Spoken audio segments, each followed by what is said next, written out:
ನಟ ದರ್ಶನ್ ತೂಗುದೀಪ್ ಅವರು ಈಗಾಗಲೇ ರೇಣುಕಾಸ್ವಾಮಿ ಕೊಲೆ ಪ್ರಕರಣದಲ್ಲಿ ಬಂಧಿತರಾಗಿರುವ ಸಂದರ್ಭದಲ್ಲೇ ಬಾಸ್ ಎಂಬ ಹೊಸ ಸಿನಿಮಾ ಬಿಡುಗಡೆಗೆ ಸಿದ್ಧವಾಗಿರುವುದು ಹೊಸ ವಿವಾದಕ್ಕೆ ಕಾರಣವಾಗಿದೆ.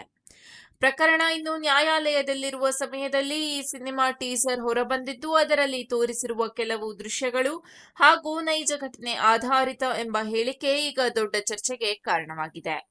ಇದರಿಂದಾಗಿ ದರ್ಶನ್ ಪರ ವಕೀಲರು ಕೂಡ ಈಗ ಚಿತ್ರಕ್ಕೆ ಸೆನ್ಸಾರ್ ಪ್ರಮಾಣೀಕರಣ ನೀಡಬಾರದು ಎಂದು ಸೆಂಟ್ರಲ್ ಬೋರ್ಡ್ ಆಫ್ ಫಿಲ್ಮ್ ಸರ್ಟಿಫಿಕೇಶನ್ಗೆ ನೋಟಿಸ್ ನೀಡಿರುವುದು ವಿಷಯವನ್ನ ಇನ್ನಷ್ಟು ಗಂಭೀರಗೊಳಿಸಿದೆ. ಇದೀಗ ಎಲ್ಲರಿಗೂ ತಿಳಿದಿರುವಂತೆ ರೇಣುಕಾಸ್ವಾಮಿ ಕೊಲೆ ಪ್ರಕರಣ ರಾಜ್ಯದಾದ್ಯಂತ ದೊಡ್ಡ ಸುದ್ದಿಯಾಗಿತ್ತು.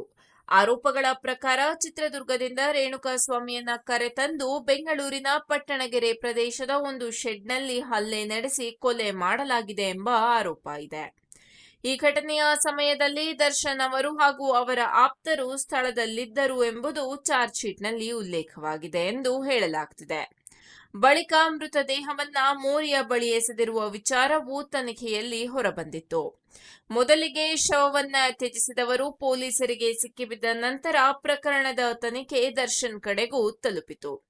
ನಂತರ ಅವರನ್ನ ಬಂಧಿಸಲಾಗಿತ್ತು. ಆದರೆ ಈ ಎಲ್ಲ ಆರೋಪಗಳನ್ನ ದರ್ಶನ್ ತಳ್ಳಿಹಾಕಿ ತಾವು ನಿರಪರಾಧಿ ಎಂದು ಹೇಳುತ್ತಲೇ ಬಂದಿದ್ದಾರೆ. ಅಂತಿಮವಾಗಿ ಅವರು ತಪ್ಪಿತಸ್ಥರೇ ಅಥವಾ ಅಲ್ಲವೇ ಅನ್ನೋದು ಕೋರ್ಟ್ ತೀರ್ಪಿನ ಮೂಲಕವೇ ಸ್ಪಷ್ಟವಾಗಬೇಕಿದೆ. ಈಗ ಇದೇ ಸಂದರ್ಭದಲ್ಲಿ ಬಾಸ್ ಸಿನಿಮಾ ಟೀಸರ್ ಬಿಡುಗಡೆಯಾಗಿದೆ. ಟೀಸರ್ನಲ್ಲಿ ತೋರಿಸಿರುವ ಕೆಲವು ದೃಶ್ಯಗಳು ಜನರ ಗಮನ ಸೆಳೆದಿವೆ. ವಿಶೇಷವಾಗಿ ಒಂದು ಶೆಡ್ ವಾತಾವರಣ, ಮೋರಿಯಂತಹ ಸ್ಥಳಗಳು ಹಾಗೂ ಒಬ್ಬ ಸೆಲೆಬ್ರಿಟಿ ಕೊಲೆ ಪ್ರಕರಣದಲ್ಲಿ ಸಿಲುಕುವ ಕಥಾವಸ್ತು. ಹೀಗೆ ಈ ಎಲ್ಲ ದೃಶ್ಯಗಳು ರೇಣುಕಾಸ್ವಾಮಿ ಪ್ರಕರಣವನ್ನ ನೆನಪಿಸುವಂತೆ ಇದೆ ಎಂದು ಹಲವರು ಹೇಳುತ್ತಿದ್ದಾರೆ. ಇದರಲ್ಲಿ ಪ್ರಮುಖವಾಗಿ ಚರ್ಚೆಗೆ ಕಾರಣವಾದುದು ನೈಜ ಘಟನೆ ಆಧಾರಿತ ಎಂದು ಟೀಸರ್ನಲ್ಲಿ ಹೇಳಿರುವ ಮಾತು. ಇದರಿಂದ ಜನರಲ್ಲಿ ಇದು ನೇರವಾಗಿ ದರ್ಶನ್ ಪ್ರಕರಣವನ್ನ ಆಧರಿಸಿ ಮಾಡಿರುವ ಸಿನಿಮಾ ಆಗಿರಬಹುದು ಎಂಬ ಅನುಮಾನ ಮೂಡಿದೆ. ಸಾಮಾನ್ಯವಾಗಿ ಸಿನಿಮಾಗಳು ಕಾಲ್ಪನಿಕ ಕಥೆ ಎಂದು ಹೇಳಿಕೊಂಡು ಬಂದರೆ ಅಷ್ಟು ದೊಡ್ಡ ವಿವಾದ ಉಂಟಾಗುವುದಿಲ್ಲ. ಆದರೆ ನೈಜ ಘಟನೆ ಆಧಾರಿತ ಎಂದು ಹೇಳಿದಾಗ ವಿಷಯ ಕಾನೂನು ಮಟ್ಟಕ್ಕೆ ಹೋಗುತ್ತದೆ. ಅದರಲ್ಲೂ ಪ್ರಕರಣ ಇನ್ನು ಕೋರ್ಟ್ನಲ್ಲಿ ವಿಚಾರಣೆಯಲ್ಲಿರುವ ಸಮಯದಲ್ಲಿ ಸಿನಿಮಾ ಮಾಡುವುದು ಸೂಕ್ತವೇ ಎನ್ನುವ ಪ್ರಶ್ನೆ ಹಲವರಿಂದ ಕೇಳಿಬರುತ್ತಿದೆ. ಇದೇ ಕಾರಣಕ್ಕೆ ದರ್ಶನ್ ಪರ ವಕೀಲರು ಈಗ ಸೆನ್ಸಾರ್ ಮಂಡಳಿಗೆ ನೋಟಿಸ್ ನೀಡಿ ಈ ಸಿನಿಮಾಗೆ ಯಾವುದೇ ಕಾರಣಕ್ಕೂ ಪ್ರಮಾಣೀಕರಣ ನೀಡಬಾರದು ಎಂದು ಮನವಿ ಮಾಡಿದ್ದಾರೆ. ಈ ಸಿನಿಮಾವನ್ನ ನಿರ್ದೇಶಕ ಲವ್ ಆಕ್ಷನ್ ಕಟ್ ಹೇಳಿದ್ದಾರೆ.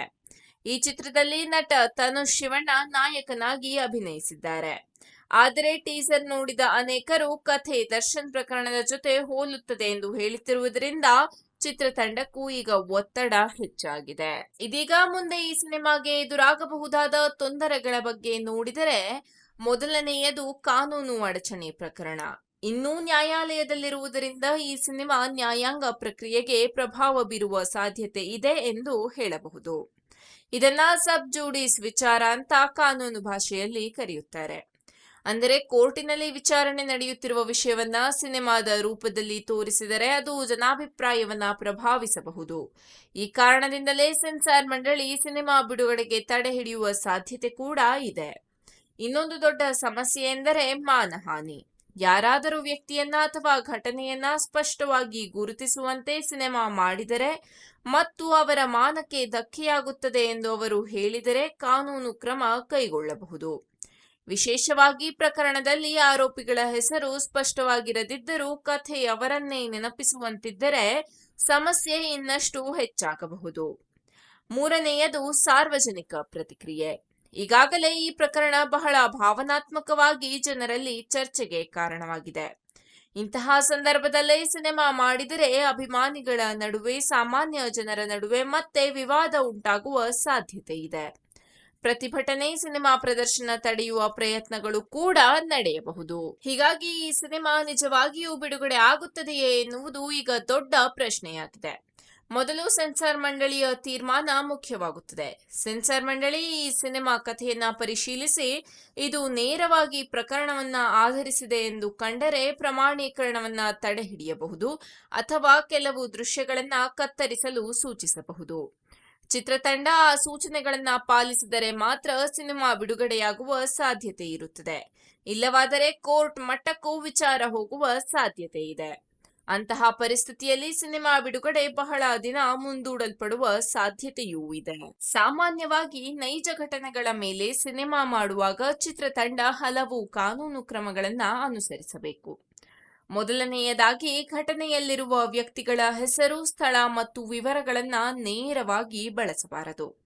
ಕಥೆಯನ್ನ ಸ್ವಲ್ಪ ಬದಲಾಯಿಸಿ ಕಾಲ್ಪನಿಕ ರೂಪದಲ್ಲಿ ತೋರಿಸುವುದು ಸಾಮಾನ್ಯ ಪದ್ಧತಿ. ಎರಡನೆಯದಾಗಿ, ಪ್ರಕರಣ ಇನ್ನೂ ನ್ಯಾಯಾಲಯದಲ್ಲಿದ್ದರೆ ಅದರ ಮೇಲೆ ಸಿನಿಮಾ ಮಾಡುವುದನ್ನು ಸಾಮಾನ್ಯವಾಗಿ ತಪ್ಪಿಸುತ್ತಾರೆ ಅಥವಾ ಕಾನೂನು ಸಲಹೆ ಪಡೆದು ಮುಂದುವರಿಯುತ್ತಾರೆ. ಮೂರನೆಯದಾಗಿ, ಸಿನಿಮಾ ಆರಂಭದಲ್ಲಿ ಈ ಕಥೆ ಸಂಪೂರ್ಣ ಕಾಲ್ಪನಿಕ, ಯಾವುದೇ ವ್ಯಕ್ತಿ ಅಥವಾ ಘಟನೆಗಳಿಗೆ ಸಂಬಂಧ ಇಲ್ಲ ಎಂಬ ಡಿಸ್ಕ್ಲೇಮರ್ ನೀಡುವುದು ಕೂಡ ಮುಖ್ಯ. ನಾಲ್ಕನೆಯದಾಗಿ, ಯಾರಾದರೂ ವ್ಯಕ್ತಿಯ ಜೀವನ ಅಥವಾ ಘಟನೆ ಆಧಾರವಾಗಿದ್ದರೆ ಅವರ ಅನುಮತಿ ಪಡೆಯುವುದು ಸುರಕ್ಷಿತ ಮಾರ್ಗ. ಒಟ್ಟಾರೆ ನೋಡಿದರೆ ಬಾಸ್ ಸಿನಿಮಾ ಈಗ ಬಿಡುಗಡೆಯ ಮುನ್ನವೇ ದೊಡ್ಡ ವಿವಾದದ ನಡುವೆ ಸಿಲುಕಿದೆ. ಪ್ರಕರಣ ಇನ್ನು ಕೋರ್ಟ್ನಲ್ಲಿ ಇರುವುದರಿಂದ ಮುಂದಿನ ದಿನಗಳಲ್ಲಿ ಕಾನೂನು ಹೋರಾಟ ನಡೆಯುವ ಸಾಧ್ಯತೆ ಕೂಡ ಇದೆ. ಸೆನ್ಸಾರ್ ಮಂಡಳಿ ಮತ್ತು ಕೋರ್ಟ್ ತೀರ್ಮಾನಗಳ ಮೇಲೆ ಈ ಸಿನಿಮಾದ ಭವಿಷ್ಯ ಬಹುತೇಕ ಅವಲಂಬಿತವಾಗಿರುತ್ತದೆ. ಸಿನಿಮಾ ಬಿಡುಗಡೆಯಾಗುತ್ತದೆಯೇ ಅಥವಾ ಅಡಚಣೆಯಲ್ಲಿ ಸಿಲುಕುತ್ತದೆಯೇ ಅನ್ನೋದನ್ನ ಮುಂದಿನ ಕೆಲವು ದಿನಗಳಲ್ಲಿ ನೋಡಬೇಕಾಗಿದೆ.